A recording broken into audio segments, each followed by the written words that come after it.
আপুনি কেতিয়াবা বহুত বেছি অতিৰিক্ত ক্লান্তি অনুভৱ কৰে নেকি? আপুনি কেতিয়াবা কথাবোৰ মাজে মাজে পাহৰিবলৈ আৰম্ভ কৰিছে নেকি? লগতে বহুত বেছি কেতিয়াবা মাথাৰ অশান্তি আপোনালোকৰ হয় নেকি? মাথা বিষ বা অশান্তিয়ে আপোনাক থাকিবলৈ শান্তি নিদিয়া হয় নেকি? এনেকুৱা ধৰণৰ 8টা কাৰণ কম এই ভিডিঅ'টোত, যিকেইটা কাৰণ আপোনাৰ শৰীৰত ষ্ট্ৰোক হোৱাৰ এটা সম্ভাৱনা বা ষ্ট্ৰোক হোৱাৰ কিছুদিন পূৰ্বে দেখা দিয়ে। ষ্ট্ৰোক মানে ইয়াতে ব্ৰেইন ষ্ট্ৰোক, প্ৰেছাৰ ষ্ট্ৰোক আৰু শৰীৰৰ অন্যান্য ষ্ট্ৰোকসমূহৰ বিষয়ে আপোনালোকৰ সংকেত প্ৰদান কৰে। গতিকে এই ভিডিঅ'টো আপোনালোকৰ বাবে খুবেই বেছি গুৰুত্বপূৰ্ণ। ভিডিঅ'টো শেষলৈকে চাই থাকিলে সেই 8টা লক্ষণৰ কথা গম পাব, যিকেইটা লক্ষণ আপোনালোকৰ শৰীৰত যদি দেখা দিছে তেন্তে হ'লে আপোনালোকে অতি সোনকালে ডক্তৰৰ সৈতে পৰামৰ্শ লোৱাটো বা ডক্তৰৰ ওচৰলৈ যোৱাটো খুবেই বেছি প্ৰয়োজনীয়। চিন্তা কৰিব নালাগে, প্ৰত্যেকটো লক্ষণৰ বিষয়ে আপোনালোকক বিতংকৈ এই ভিডিঅ'টোৰ মাধ্যমেৰে জনাবলৈ চেষ্টা কৰিম। গতিকে ভিডিঅ'টো শেষলৈকে চাই থাকিব আৰু এটা লাইক কৰি পেলাই চেনেলটো ছাবস্ক্ৰাইব কৰি ল'বলৈ নাপাহৰিব। প্ৰথমটো লক্ষণ হৈছে ক্ৰমাগত উচ্চ ৰক্তচাপ। আপোনালোকৰ যদি ৰক্তচাপ ক্ৰমাৎ বৃদ্ধি হৈ যোৱা দেখা পাইছে, অৰ্থাৎ ব্লাড প্ৰেছাৰ বাঢ়ি গৈয়ে আছে, কোনো ধৰণৰ ৰখাৰ নাম লোৱা নাই, বা আপোনালোকে যদি কিবা কিবি খাইছে কিন্তু তথাপিও আপোনালোকৰ সেই ব্লাড প্ৰেছাৰটো কোনো কাৰণতে কমিবলৈ নামেই লোৱা নাই, তেনে ক্ষেত্ৰত আপোনালোকৰ শৰীৰত ষ্ট্ৰোক হোৱাৰ সম্ভাৱনা বাঢ়ি যাব পাৰে। সেই গতিকে যদি এনেকুৱা ধৰণৰ লক্ষণ আপোনাৰ বা আপোনাৰ ঘৰৰ কোনো ব্যক্তিৰ গাত দেখিবলৈ পায় তেন্তে হ'লে অতি সোনকালে ডক্তৰক দেখাই মেডিচিন খোৱাৰ প্ৰয়োজন, কাৰণ এইটো এটা ষ্ট্ৰোক হোৱাৰ প্ৰাৰম্ভিক পৰ্যায়ৰ লক্ষণ হয়। গতিকে যদি এনেকুৱা ধৰণৰ সমস্যাই দেখা পায়, আপোনালোকৰ সঘনাই দেখা পালে ডক্তৰৰ ওচৰলৈ যোৱাটো খুবেই বেছি প্ৰয়োজনীয়। ঘৰতে কোনো ধৰণৰ পৌৰাণিক পদ্ধতি ব্যৱহাৰ কৰি অতি সহজে ভাল হ'ব বুলি আশা কৰাতকৈ অতি সোনকালে ডক্তৰৰ ওচৰলৈ লৈ যোৱাটো গুৰুত্বপূৰ্ণ। আজিকালি প্ৰায় ডেকা গাভৰুৰ শৰীৰত কিছুমান সমস্যাই দেখা দিবলৈ আৰম্ভ কৰে আৰু এইবিলাকে আমাৰ পাৰফৰ্মেন্স এনজাইটিৰ কাৰণ হৈ পৰে, আৰু ইয়াৰ জৰিয়তে শৰীৰৰ বিভিন্ন ধৰণৰ সমস্যা যেনেকৈ পাষ্ট ট্ৰমা, নেগেটিভ থটছ আৰু এনেকুৱা ধৰণৰ আমাৰ শৰীৰৰ কনফিডেন্সটো কমাই দিয়ে, আৰু এইবিলাকৰ কাৰণে আমাৰ প্ৰাইভেট জীৱনত বহুতে বেছি সমস্যাৰ দেখিবলৈ পোৱা যায়, আৰু এইবিলাক হয় আমাৰ ব্লাড ফ্ল'টো ভালকৈ কাম নকৰাৰ কাৰণে। এনেকুৱাত আপোনালোকৰ শাৰীৰিক জীৱনত বহুত বেছি সমস্যাই দেখা দিয়ে, আৰু ইয়াৰ কাৰণে মই আপোনালোকক ৰিকমেণ্ড কৰিব বিচাৰোঁ মেনচিয়ৰ আপৰাইট ছাপ্লিমেণ্ট। মেনচিয়ৰৰ আপৰাইট ছাপ্লিমেণ্টে আপোনালোকৰ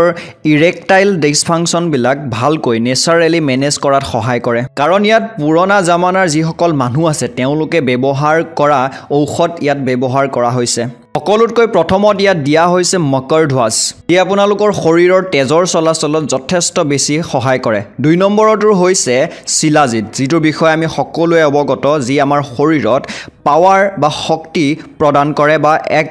বুষ্টাৰ হিচাপে কাম কৰে। 3 নম্বৰটো হৈছে আকৰকৰা, যি আমাৰ শৰীৰৰ ফাংচনসমূহত ইম্প্ৰুভ কৰাত যথেষ্ট বেছি সহায় কৰে। এই কেপচুলকেইটাই আপোনাৰ শৰীৰৰ ইৰেক্টাইল ডিছফাংচনবিলাক মেনেজ কৰাত বহুত বেছি সহায় কৰে, আৰু আপোনাৰ ষ্ট্ৰেছ, এনজাইটি সকলোবিলাকৰ পৰা আপোনাৰ ডেইলি লাইফটো খুব বেছি টেনশ্যন ফ্ৰী আৰু এনজয় কৰাত সহায় কৰিব। এইটো আপুনি দিনত 2 বাৰ, এবাৰ ৰাতিপুৱা আৰু এবাৰ ৰাতি খাব পাৰে, যি আপোনাৰ শৰীৰৰ বাবে খুবেই বেছি ভাল হয়, আৰু এক্সাৰচাইজ বা য়োগা আপোনালোকে নিজৰ ৰুটিনত কৰিলে যথেষ্ট বেছি ভাল দেখা পাবলৈ আৰম্ভ কৰিব। গতিকে আপোনালোকৰ বিনা কোনো টেনশ্যনতে এই ধৰণৰ ব্যৱহাৰ কৰিবলৈ আপোনালোকে ডেছক্ৰিপশ্যনত গৈ লিংকটোত ক্লিক কৰি ক্ৰয় কৰিব পাৰে। এতিয়া আমি ভিডিঅ'টোৰ বাকী কেইটা লক্ষণলৈ আগবাঢ়োঁ। 2 নম্বৰৰ লক্ষণবিধ হৈছে দেখাৰ সমস্যা। হঠাতে যদি আপুনি দেখি পোৱাত কষ্ট হয় বা জোখতকৈ আপুনি যদি বেছি জোৰ দিবলগীয়া হয় কিবা এটা বস্তু চোৱাত, তেন্তে হ'লে আপোনাৰ কাৰণে এয়া এক মাৰাত্মক হ'ব পাৰে। হঠাৎ আপুনি চকুৰে কেতিয়াবা হয়তো ধোঁৱা কোৱা দেখি যাব পাৰে, বা তেনেকুৱা ধৰণৰ কোনো বস্তু এটা দেখি পোৱাত আপুনি বহুত বেছি কষ্ট দেখা পাব পাৰে বা কষ্ট অনুভৱ কৰিব পাৰে।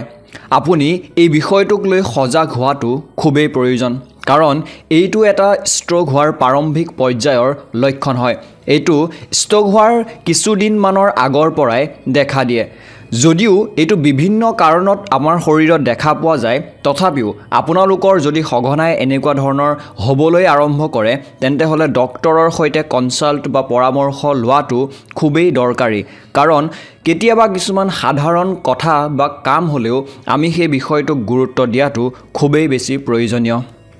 3 নম্বৰৰ কাৰণবিধ হৈছে শৰীৰৰ কোনো এক অংশ খুব অবশ হৈ যোৱা শৰীৰৰ যদি কোনো এক অংশ কেতিয়াবা কাম নকৰা ধৰণৰ হৈ গৈছে বা আপুনি চিকুটি দিলেও চুলেও যদি কোনো ধৰণৰ আপুনি গমেই নাপায় অনুভৱেই নকৰে তেন্তে হলে এইটো কিন্তু আপোনাৰ শৰীৰৰ বাবে এটি মাৰাত্মক লক্ষণ বা কাৰণ হ'ব পাৰে আমাৰ শৰীৰৰ এটা সাইডৰ যদি কোনো অংশ বা গোটেই সাইডটোৱে এনেকুৱা ধৰণৰ অসুবিধাত পৰিবলৈ আৰম্ভ কৰিছে তেন্তে হলে এইটো এটা ব্ৰেইন ষ্ট্ৰক হোৱাৰ লক্ষণ হ'ব পাৰে কাৰণ আমাৰ শৰীৰৰ পৰা ব্ৰেইনলৈ যি সিগনেল যায় কিবা এটা বস্তুত বা আমাৰ গাত কিবা এটা লাগিলে সেই সিগনেলটো যেতিয়াই কোনো ধৰণৰ কাৰণত কাটি যায় বা কবলৈ গতে বিসংগতি হয় তেতিয়াই আমাৰ শৰীৰত এনেকুৱা ধৰণৰ সমস্যাই দেখা দিয়ে গতিকে যদি সঘনাই এনেকুৱা ধৰণৰ আপোনাৰ শৰীৰৰ সৈতে হ'বলৈ আৰম্ভ কৰিছে তেন্তে হলে ধ্যান দিয়াটো অতি গুৰুত্বপূৰ্ণ কাৰণ ব্ৰেইন ষ্ট্ৰক হোৱাৰ এটা লক্ষণ বুলি কোৱা হয় এই কাৰণটোক গতিকে খুবেই বেছি মাৰাত্মক কাৰণ যদি হ'বলৈ আৰম্ভ কৰিছে আপুনি সজাগ হোৱাটো কিন্তু দৰকাৰী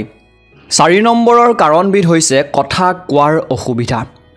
ষ্ট্ৰক হোৱাৰ পূৰ্বৱৰ্তী সময়ত কথা কোৱাৰ অসুবিধাই দেখা দিয়ে অৰ্থাৎ জিভা পাক খাই ধৰিব পাৰে কথাবোৰ স্পষ্ট নহ'ব পাৰে আপুনি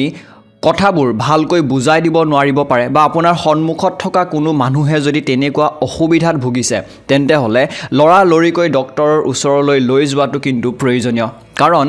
এনেকুৱা ধৰণৰ সমস্যাখিনি ব্ৰেইন ষ্ট্ৰকে হওক বা প্ৰেছাৰ ষ্ট্ৰকে হওক বা অন্যান্য কোনো ষ্ট্ৰক হোৱাৰ এটা সম্ভাৱনা হয় বা এটা প্ৰাৰম্ভিক পৰ্যায়ৰ কাম হয় অৰ্থাৎ কাৰণ হৈ পৰে আৰু এনেকুৱা ষ্ট্ৰক হোৱাৰ কিছু সময় অৰ্থাৎ 1 ঘণ্টা 2 ঘণ্টা বা তেনেকুৱা সময়ৰ আগমুহূৰ্তত দেখিবলৈ পোৱা যায় গতিকে যদি কাৰোবাৰ এনে হোৱা দেখা পায় তেন্তে অতি শীঘ্ৰে হস্পিটেল লৈ যোৱাৰ ব্যৱস্থা কৰক আৰু যদি বিগত 1 সপ্তাহৰ ভিতৰত কাৰোবাৰ এনেকুৱা 2-3 বাৰতকৈ বেছি হৈছে বা হ'বলৈ আৰম্ভ কৰিছে ডক্টৰৰ ওচৰত গৈ পৰামৰ্শ লোৱাটো খুবেই বেছি প্ৰয়োজনীয় 5 নম্বৰৰ কাৰণবিধ হৈছে অতিৰিক্ত ক্লান্তি আপুনি যদি কেতিয়াবা বহুত বেছি অশান্তিত ভুগি আছে বা আপোনাৰ এনেকুৱা লাগিছে যে কি কৰো কি নকৰো আপোনাৰ কোনো এটা কাম কৰিয়ে শান্তি পোৱা নাইকিয়া কেতিয়াবা তেনে সাধাৰণ হয় আমাৰ এনজাইটি বা ষ্ট্ৰেছৰ কাৰণে এনেকুৱা ধৰণৰ হোৱা দেখিবলৈ পোৱা যায় কিন্তু যদি আপোনাৰ তেনেকুৱা নৰ্মেল ক্লান্তিতকৈ অতিৰিক্ত কিবা এটা বেলেগ দেখিবলৈ আৰম্ভ কৰিছে বা আপোনাৰ ওচৰে পাজৰে কোনো মানুহৰ তেনেকুৱা হোৱা দেখিবলৈ পাইছে তেন্তে হলে সাৱধান হোৱাটো প্ৰয়োজনীয় কাৰণ এইটো এটা আমাৰ শৰীৰত ষ্ট্ৰক হোৱাৰ প্ৰাৰম্ভিক পৰ্যায়ৰ লক্ষণ বা আগত দেখা পোৱা কিছুমান লক্ষণৰ ভিতৰত এটি লক্ষণ হয় গতিকে অতিৰিক্ত ক্লান্তি বা অশান্তি আপোনালোকৰ যদি কাৰোবাৰ হৈছে অতি শীঘ্ৰে ডক্টৰৰ সৈতে সেই বিষয়টোক লৈ আলোচনা কৰাটো বা পৰামৰ্শ লোৱাটো খুবেই বেছি প্ৰয়োজনীয় 6 নম্বৰৰ কাৰণবিধ হৈছে মেমৰি লছ আমি বিগত 1 সপ্তাহ বা 10 দিন মানৰ আগৰ পৰাই কি হৈছে নাই হোৱা যদি মনত ৰাখিবলৈ কষ্ট পাইছো বা মনত ৰখা নাইকায়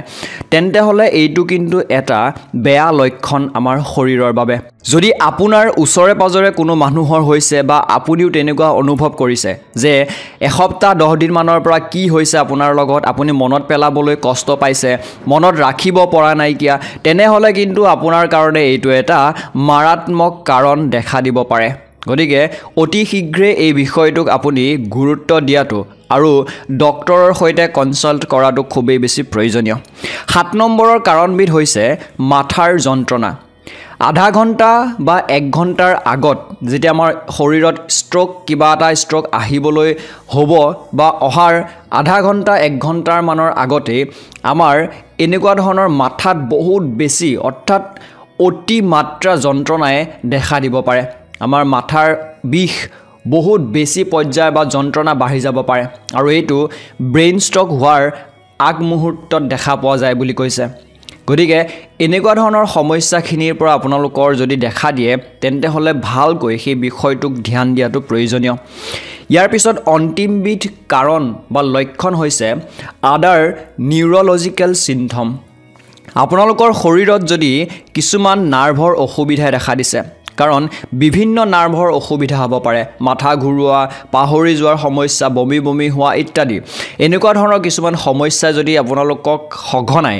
বাৰে বাৰে অশান্তি দি আছে বা দেখা দি আছে কিছুদিনৰ পৰা যদি প্ৰায় হ'বলৈ আৰম্ভ হৈছে তেন্তে হ'লে এইবোৰ আপোনালোকৰ শৰীৰৰ কাৰণে কিন্তু ভাল নহয় কিছুমান এনেকুৱা কোৱা হয় যে এইবোৰ বিভিন্ন কাৰণতো হয় তথাপিতো আপোনালোকে এই বিষয়টোক গুৰুত্ব দিয়াটো খুবেই বেছি প্ৰয়োজনীয় লাগিলে কাৰণ যিয়ে নহওক সাৱধান হৈ থকাটো খুব বেছি প্ৰয়োজনীয় গতিকে এনেকুৱা 8টা লক্ষণৰ বিষয়ে এই ভিডিঅ'টোত মই আপোনালোকক অৱগত কৰিবলৈ যত্ন কৰিলোঁ যি কেইটা লক্ষণ আমাৰ শৰীৰৰ কাৰণে ষ্ট্ৰোক হোৱাৰ আগমুহূৰ্তত দেখা পোৱা যায় আপোনালোকে সম্পূৰ্ণ ডক্টৰৰ পৰামৰ্শ লৈ মেডিচিন আৰু ডক্টৰৰ পৰামৰ্শ মৰ্মে কামবোৰ আগবাঢ়ি যোৱাটো খুবেই বেছি ভাল গতিকে মোৰ দায়িত্ব আছিল আপোনালোকলৈ সজাগতা এটা ভিডিঅ' লৈ অহাৰ গতিকে যদি ভিডিঅ'টো ভাল লাগিলে এটা লাইক কৰিবলৈ নাপাহৰিব আৰু যিটো প্ৰডাক্টৰ বিষয়ে মই আপোনালোকক ভিডিঅ'টোত ক'লোঁ সেই প্ৰডাক্টটো আপোনালোকে নিজৰ শৰীৰৰ ভাল কৰিবৰ বাবে ব্যৱহাৰ কৰিব পাৰে এটি নতুন ভিডিঅ'ৰ সৈতে লগ হ'ম ধন্যবাদ